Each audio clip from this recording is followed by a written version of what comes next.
Hi, this is Michelle Wald. I'm here with my video number 3 for Tango Prep.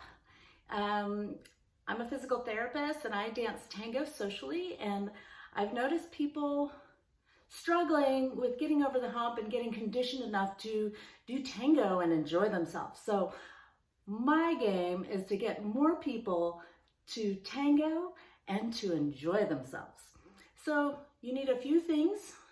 Sometimes we approach tango with a lot of tension, and while there is some tension in tango, you should be able to release it. All right, one of the techniques that I use to release tension is called Aston loosening. I introduced this idea and concept last video, on video number 2.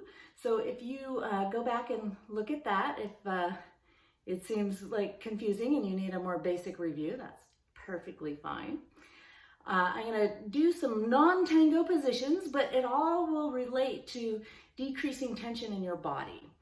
So we're going to start at the feet, work to the hips, get some spine length and loosening, and then work some loosening into the shoulders. Because a lot of times, especially leads, are a little too tight in the shoulders. We have to be able to have some mobility. We want not a lot of motion, but some ease of motion, clarity of motion. Leads need to be able to lead clearly and with the minimal amount of tension. So sometimes you're going to increase tension, but if you hold on to that much tension through your whole dance, it's not going to be a pleasant experience, not for you or your follower. And followers, if you're hanging on for dear life and really stiff, that's also not going to be fun for you, because you're doing a lot of work and walking backwards in high heel shoes. So I want you to be able to have a pleasant experience, use tension and as you need it, and release it when you're done. And it might be just a moment to do some beautiful boleo or a nice lapis. You might have a little bit more tension in your core, but then you're going to release it as you go into your next walk. So one of those things that I like to do is teach by contrast. What's tension and what's not tension. Okay, so we're going to start by the Aston arcing. So we're going to hinge and round and shake it out. Let your head bob and do circles. Push off the floor, stretch open and back. And when I mean back, I don't mean way back here. And then keep your hands to your sides, maybe even a little front. You may feel a nice stretch here. Bend and straighten. And notice I'm shaking, right?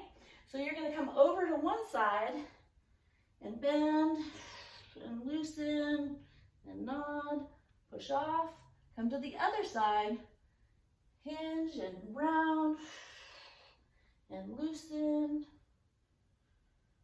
And push off, open, settle. And do one side.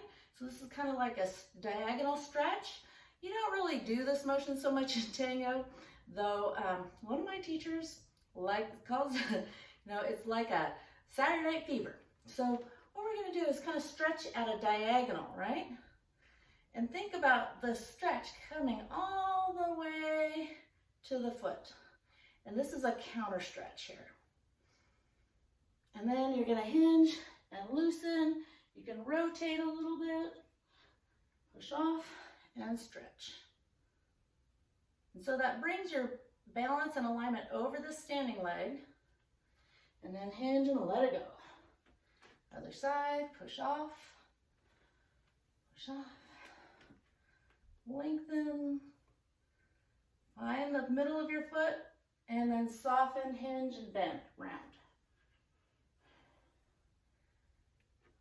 Lengthen so you're feeling that diagonal stretch all the way from your toe to your fingertips. Move your neck around slowly, and then hinge and soften.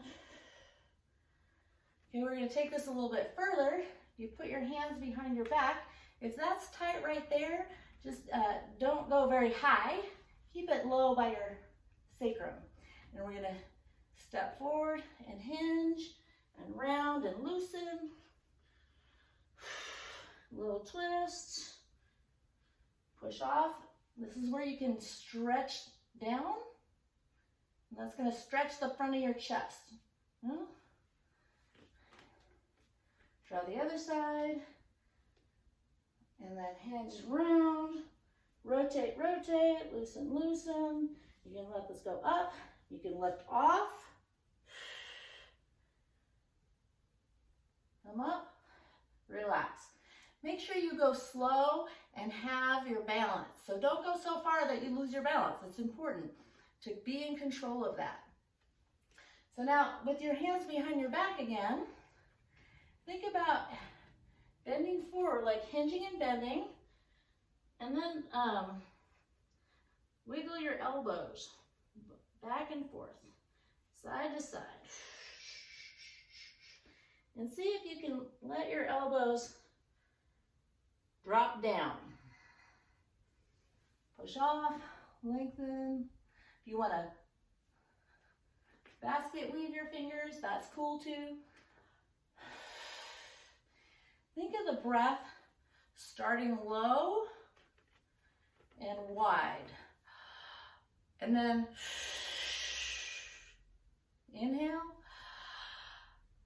around, and then exhale and kind of knit these ribs down and together. What that'll do is it'll give you a strong core and it'll help your alignment. So if I let this go, right, and if I have a strong core, it's almost like on the exhale you're lengthening. So you can exhale and crunch down, but I like to tone and length. So that's why I wanted to give you in this video. So keep breathing, keep loosening the tensions in your body that may already be there or be acquired through trying. And it's a process, but it's worth it. It's one of those lifelong skills that you can dance forever. Wouldn't that be cool? Anyway, it's a great way to connect with people and take care of your body, but just don't abuse it. Do the self-care techniques that I've taught you, and you will find that your dance will improve very quickly. So if you have any questions, you can contact me on my website, michellewald.com, or email me at info@michellewald.com. So I hope to see you on the dance floor, and look for my Malanga tips video later. All right, have a good day.